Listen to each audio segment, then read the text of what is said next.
Сен өзі байқайсың ба? Нені? Түбі жақсылыққа апаратын бәрі тегін ғой. Не қалай сонда? Мысалы, Құран оқу тегін, намаз оқу тегін, мешітке кіру тегін. Раса? Шынымен де ғой, Иә, вот көрдің ба? Ал қара енді. Жамандыққа апаратын жолын бәрі ақша сұрайды ғой, сен білесің ба? Қалай сұрайды? Арақ сатып алу үшін ақша керек.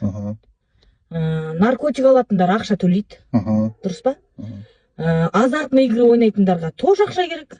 Ақша болмаса ойнамайды. А бірақ соның бәрі жаман жолға апарады. Соның бәрі сенен ақша сұрайды, білесің ба? Сен бар ғой? Немен?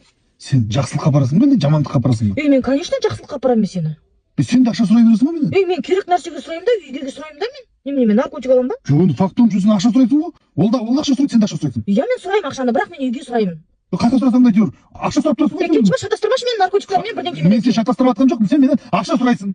Аналарда жамандықтан арақ парақ, шарабында ақша сұрайды. Мен жамандыққа сұрап жатқан жоқпын сенен ақша. Жоқ, тоқташ. Оларда ақша керек, оған да ақша керек. Саған да ақша керек. Мен сұрайтын ақша бөлек, олар сұрайтын ақша бөлек. Қалай ол қызыл ақша, сенің сары ақша ма? Бір ақша ғой соның барлығы. Қойшы айналайын, мен басқа ештеңеге сұрамаймын.